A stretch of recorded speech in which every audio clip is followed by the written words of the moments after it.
Hello everyone, I'm Dr. Brad Musil, and welcome to my reading of The Utility of Religion, Mill, Nietzsche, and James.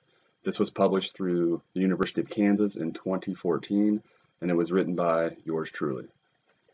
This will be a reading of the abstract, acknowledgements, and introduction. Abstract. In contrast to the truth of religion, the utility of religion has been a historically underappreciated subject of philosophical scholarship and everyday discourse, and this dissertation aims to draw more attention to the fruits of religion in everyday life. The utility of religion is an expansive topic, and in the interest of offering a reasonable treatment of it, this dissertation focuses on outlining the insights offered by three 19th century philosophers in particular, for whom the utility of religion was an important issue: John Stuart Mill, 1806 to 1873, Friedrich Nietzsche, 1844 to 1900, and William James, 1842 to 1910. This is accomplished by devoting a chapter to a text authored by each of these thinkers. 1. The Utility of Religion, Mill. 2. The Antichrist, Nietzsche. And 3. The Varieties of Religious Experience, James. In these works, Mill, Nietzsche, and James defend a variety of positions regarding the utility of religion, and they offer an illuminating survey of the many relevant issues. For example, the relationship between religion and morality, and the relationship between religion and happiness. The dissertation advances conclusions regarding the utility of religion in view of the textual analyses offered, and it highlights the significance of, and a vision for, future scholarship devoted to the topic in light of these conclusions. Specifically, it proposes that we have good reasons to question the moral advantages frequently ascribed to religion, but that religion is nonetheless vitally useful for some, and perhaps many individuals who would otherwise never be able to find happiness. Although it is possible for some to experience lasting happiness without the aid of religion, contrary to what James suggests, others require religious salvation in order to find peace of mind, contrary to what Mill to a lesser extent, and Nietzsche to a greater extent suggest. Acknowledgements. Writing this dissertation was one of the hardest things I have ever done, and it was a humbling learning experience to say the least. However, I feel a great sense of satisfaction and accomplishment in having completed it. I owe many people thanks for seeing me through the process. First, I would like to thank the members of my dissertation committee, Ben Eggleston, Thomas Tuzo, Dale Dorsey, Sandra Zindars-Swartz, and especially my advisor, James Wolfel. Perhaps more than anyone else, Professor Wolfel's wisdom, guidance, and scholarly example have helped me mature as a scholar. Moreover, his patience with me and his feedback on the various drafts of this dissertation were invaluable. I would also like to thank Professor Gene Fent and Professor Jozan Mozig, who were particularly formidable in my early intellectual development as an undergraduate student at the University of Nebraska at Kearney. Both helped kindle my interest in philosophy, and their authentic and passionate personalities inspired me to stay true to myself. I cannot neglect to mention a kind of historical debt of gratitude to John Stuart Mill, Friedrich Nietzsche, and William James, whose many insights regarding the utility of religion form the foundation of the dissertation that follows. Finally, I would like to thank my family, my wife, Paula, my children, Abigail, Jack, and Sophia, and Zoe, my parents, Steve and Jane, my sister, Brittany, my father-in-law, Paul, and my mother-in-law, Susan, and my closest friends, Josh Harrion, Jamie Kramer, Daniel Davis, and Joseph Brown, who kept me grounded throughout the many years it took to complete this dissertation, and who have always encouraged me with an optimistic outlook when I needed it most. Introduction. I can easily recall the first philosophy book I read. It was a book I stumbled upon early on in my high school years and that instantly ignited a passion for the philosophy of religion. That book was Bertrand Russell's Why I'm Not a Christian. The book was provocative for me at the time for a number of reasons. Chief among them was the fact that I'd been growing up in an ultra-conservative and heavily Christian south-central portion of Nebraska. Almost all of my peers were religious. In fact, not one comes to mind who was not. And by this I mean that they professed allegiance to some, very predominantly Christian, religion and attended regular religious events and ceremonies. To my knowledge, few if any of these acquaintances had ever thought of questioning their religion. Russell, on the other hand, did precisely this, questioning the value of something that has been, for the most part, universally embraced throughout the history of humankind. As time has passed, I've become very curious about a number of aspects regarding religion. What, for instance, explains the endurance and nearly universal nature of religious belief? Why, when so much seems to change over time, does religion continue to exert as much influence as it did thousands of years ago? Does religion help to ensure the survival of our species, in which case its influence might be attributed to something like natural selection? Or is it gradually tearing us apart through doctrinal differences and holy conflicts, as some scholars suggest? Footnote 1. Consider, for example, the arguments advanced by Sam Harris, a contemporary American scholar, in his book, The End of Faith. One of Harris's chief claims therein is that religion, if strictly adhered to, is inherently divisive, and he argues that there is a significant positive correlation between religiosity and violence. I will say much more about the relationship between religion and violence throughout the dissertation. End of footnote 1. More generally, is it useful? Does it make us happy? What follows is the culmination of years of personal reflection on religion, ruminations that began with that fateful first book. Specifically, I will examine key philosophical texts that address issues regarding the utility of religion.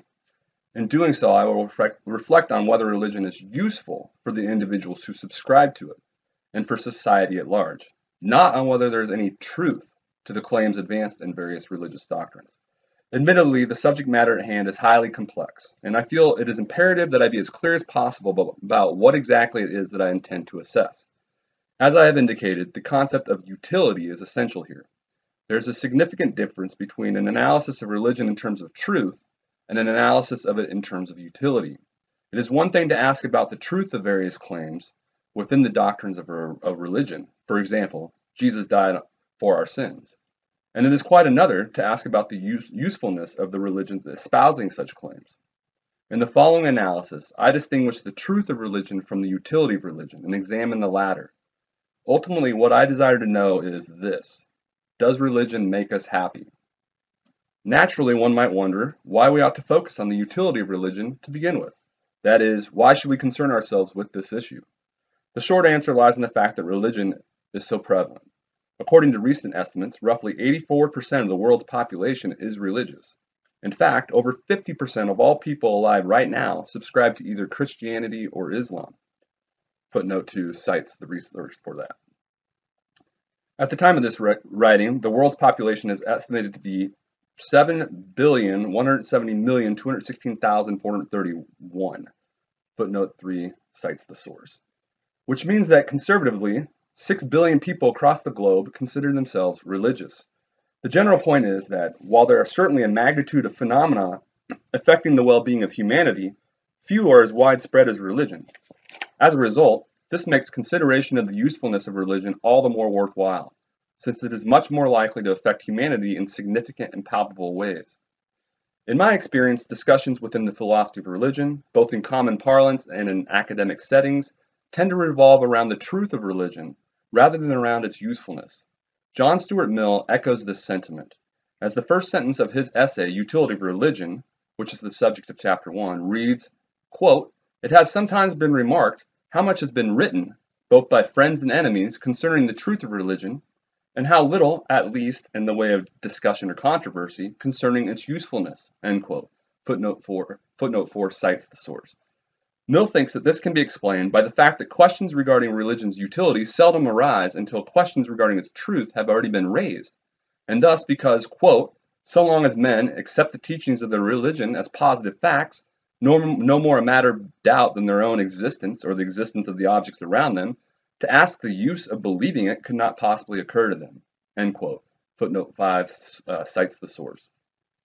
Not surprisingly then, quote, "the utility of religion did not need to be asserted until the arguments for its truth had in great measure ceased to convince." End quote. And footnote 6 cites the source. As a result, Mill believes that we should not find it surprising that so little attention is paid to the question of religion's usefulness, and I share this conviction. It is worth noting that, in drawing attention to the distinction between the truth of religion and the utility of religion, and to the common tendency to emphasize the former, Mill has skeptics of religion, for example, Jeremy Bentham and Auguste Comte. Footnote 7, Mill says that these are the only two thinkers he is familiar with who posit doubts regarding religion's usefulness. Equally in mind. According to Mill, skeptics often seem to share the same predicament as their religious counterparts, and that they are also preoccupied with the intellectual aspects of religion, specifically with the idea that religious doctrines are false, which then prevents them from duly considering the utility of religion. I will say more about this in Chapter 1, And on this point, Mill's remarks no doubt seem justified. It is disappointing that notions regarding the truth of religion have the potential to prevent us from considering its usefulness. What's more, I believe that an investigation into the utility of religion is, at least in one important respect, a more promising and fruitful project.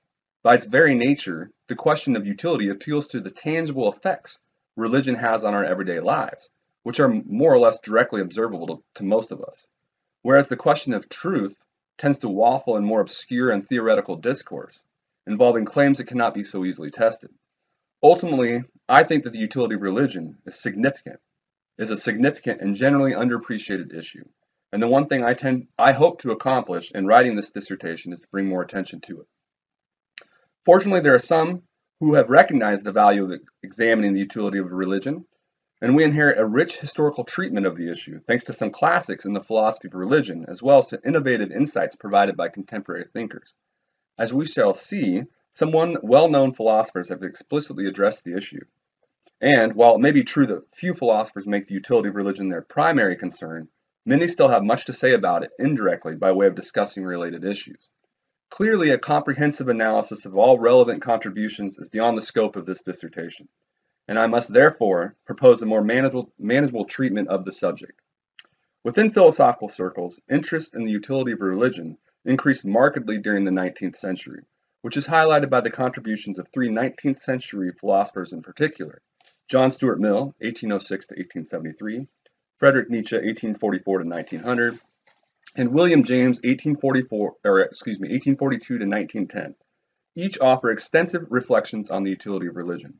As it turns out, these three thinkers also offer an illuminating spectrum in terms of their positions regarding the utility of religion. James argues very much in favor of religion's overall usefulness, and Nietzsche very much against it, while Mill offers a sympathetic yet critical view that lies somewhere in between. For these reasons, I feel justified in examining the utility of religion through the lens of what they have to say, and while I will allude to a variety of influential works from the distant past to the present, I shall focus on three well-known and pertinent texts authored by them, with a chapter devoted to each. 1. Utility of Religion by Mill, 2. The Antichrist by Nietzsche, and 3. The Varieties of Religious Experience by James. By working with these texts, I intend to survey the many issues one ought to consider when assessing the utility of religion. For instance, does religion improve the physical and mental health of believers, as many suggest? Moreover, what is the relationship between religion and morality? Is religion necessary for morality, as some maintain, or is it morally problematic, as others claim? These are just some of the many questions addressed in the analysis that follows. A few more examples of significant themes that emerge are the psychology of religious belief, the relationship between religion and nihilism, the relationship between science and religion, the relationship between religion and violence, and the relationship between evolution and religion. As we shall see, all of these themes relate to the utility of religion in significant ways. Besides working with the philosophical texts mentioned, I will discuss empirical research pertaining to the various benefits and harms associated with religion. For example, I will discuss research relating to the possible link between religiosity and personal health, as well as research regarding the relationship between religiosity and moral behavior. As I examine what Mill, Nietzsche, and James suggest regarding the utility of religion, and reflect on the many related issues they raise, I naturally formulate my own conclusions regarding the usefulness of religion. I will argue that religion yields little moral utility and that it can even be morally problematic. However, I will contend that religion provides happiness to many individuals who seem otherwise incapable of experiencing it. In view of these considerations, I conclude by stressing the complex nature of the issue. I propose that a final judgment regarding the utility of religion calls for extended scholarly analysis, and I offer some suggestions for proceeding. And that was the abstract acknowledgements and introduction of the utility of religion, Mill, Nietzsche, and James.